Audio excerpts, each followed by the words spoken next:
Okay, you know what? Upon closer inspection, I realized that the last two videos that I have done suck big time. Just suck. I was trying to think of a more clever way to say it, but it's it's early morning. I have not had my coffee. I know, the same old thing, but it's always the case. Why is that? I always feel like making videos in the morning. Anyway, the last two videos I did, I had this incredibly funny thought in my head, and I'm like laying there in bed thinking, I gotta get up and do that. It's so hysterical. I think it's so funny. And then I go to sleep. And then the next day, I'm like, okay, I'm trying to remember what okay, this is what I think I was thinking of last night. So then I put it together. It takes me a lot of time and effort, and I put it out there, and it's like, I can't do that long. It's just crash. Or we could go,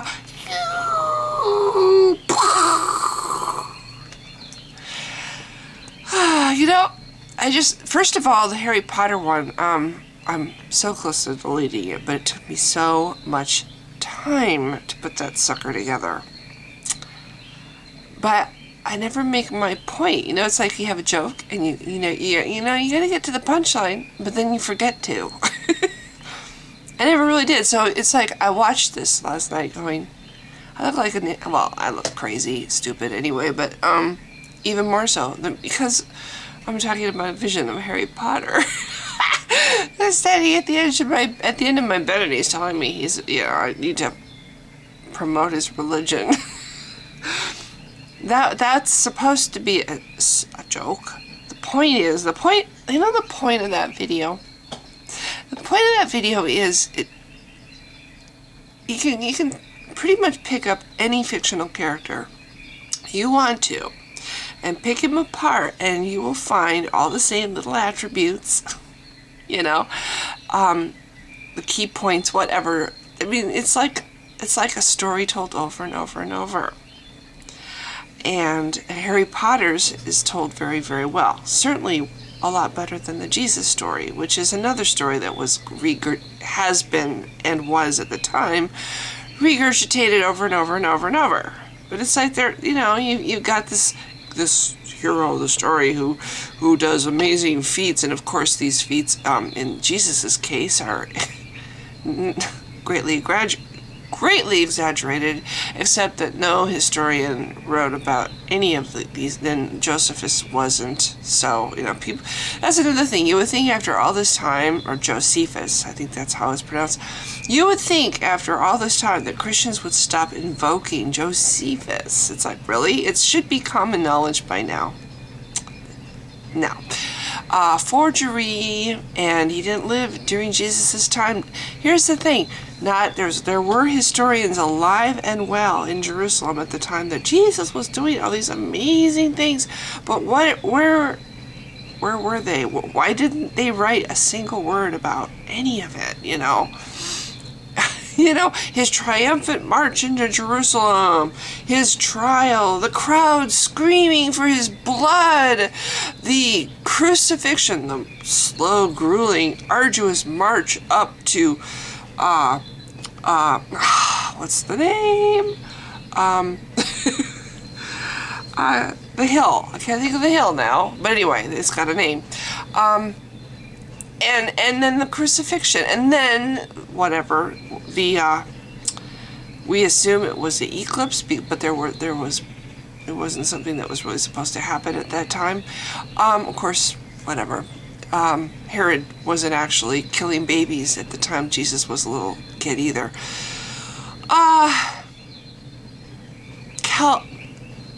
Calvary?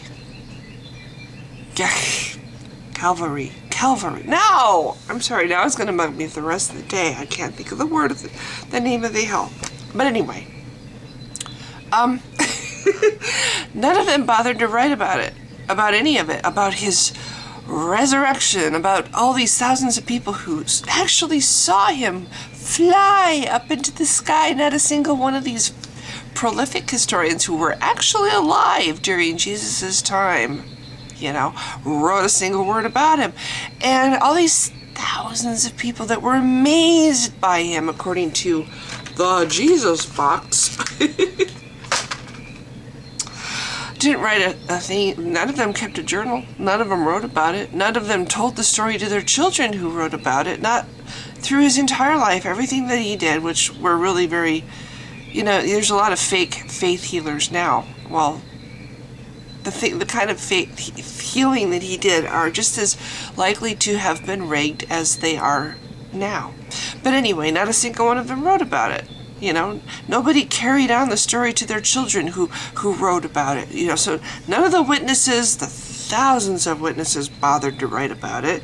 And none of their children or cousins or aunts or uncles or grandparents or best friends or worst enemies bothered to write about it either. So, you know, it's like, okay, thousands of witnesses, and then you got to imagine each witness has a family and friends, you know, that they probably told this miraculous story to, and not one of them wrote about it either. You know, I was talking to Peter the other day, and oh my gosh, you know, he told me this story. None of them wrote about it. Nobody wrote about it, about this walking, talking, living person until, like, I don't know, it's like 60 or 80 or something like that years after his alleged death. There's this huge time after his death where nobody talks about him at all because he didn't exist. Anyway, what am I? Well, you know, I've deviated way off track here. The point of it was that it's just a story, and you know, there's things that you might find interesting about the story, or there might be things that are good qualities about the person, the fictional character.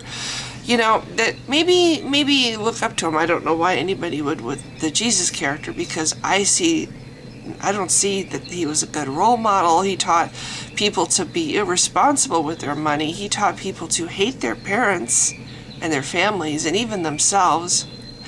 And he was a snot. I'm sorry, but he just. I don't like his personality. From what I've read in the Bible, I don't think he was a very, very good person. My point of that stupid video yesterday was that if you want a hero, and you look at it fiction like the Bible for a hero, look a little more to modern times, because Harry Potter is an excellent hero, and that's basically what I was trying to say in the video. And that the elements of the Bible, if you have to have the Bible, if you're interested in that kind of woo-woo kind of thing, they're all in Harry Potter too. And the sad thing is, all these Christians who are desperate for a good story don't even read Harry Potter because, ooh, it has magic. You know what? If you're that delicate and fragile, you know, that you can't expose yourself to anything that's contrary to your beliefs, I'm sorry, you're just an embarrassment to this thing that you profess to worship. You're an embarrassment if you can't open yourself up to scrutinize other ideas. And I don't really call Harry Potter a belief. You know, what's in the book is pure fiction and it's entertainment. And you know, witchcraft, I don't know. I suppose it's a real thing. I mean, some people really believe in it. I don't, but I consider it considerably less harmful than the Christian religion. You know, I don't really see a lot of witches running around killing people or trying to take away the rights of people like Christianity does. But anyway, or the Abrahamic religion like Islam. Can you tell I'm barely awake?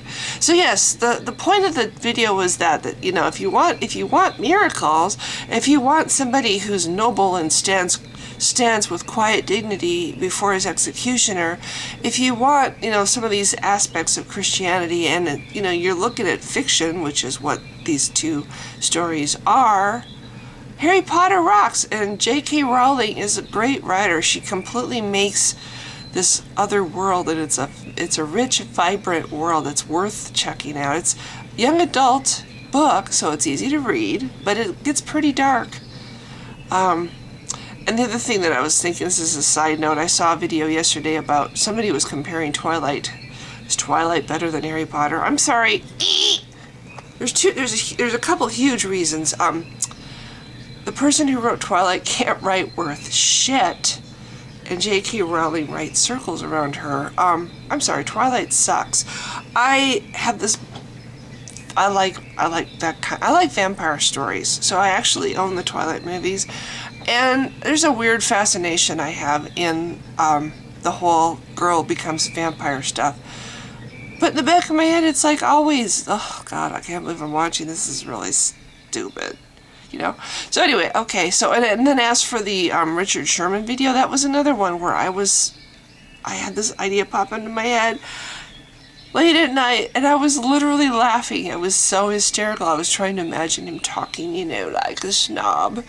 And I almost came down to do it right then and there. But again, I went to sleep the next morning and tried to do it. That one too also took some time to put together, and it fell flat on its face. Those two videos, which were supposed to be funny, fell flat on their face. So, you know, the only funny thing about the Harry Potter video was this guy here, who's thinking about, if you hear a funny noise in the background, that's my alarm going off upstairs, and I'm trying to ignore it. This guy here, who wants to be your friend. He loves you so much. He does. He loves you so much. Can you see the love? Wow. You know, just because he's so darn wonderfully handsome and loving. Look at those beautiful eyes, loving you. And there's a book written about him. I think, you know, maybe I should just forget trying to believe in stuff like my dad, who gave to his friends and to society. He was a giver. My dad was a giving person. He owned a tree nursery, and he planted trees for people. That's I mean, people who couldn't afford it, or like he donated a bunch of trees to our church. But anyway, I digress. The point is, I have to apologize for stupid that I created on YouTube. I don't have the heart to delete the videos, even though I understand they're stupid, and they misfired. They misfired. Everything that I had planned out, and maybe that's why they misfired. They weren't spontaneous. I didn't jump out of bed and come down and put them together immediately. I waited until the next day and then tried to put them together, you know, and that's why they didn't work. So anyway, my bad. This is just me ranting about how stupid I was to waste so much time on videos that didn't work out. And I did actually think about deleting both of them, but, you know, they have a couple likes. Somebody liked them. They could be pity likes. Very likely could be pity likes. But whatever. What if somebody does actually like them? It seems unfair to take them out in case, you know. So, and I do a really shitty job of filming my television screen in the Harry Potter one. So, okay, that's all. I'm going to have to go have some coffee now. But I wanted to apologize for anybody who tried to find the humor in those videos.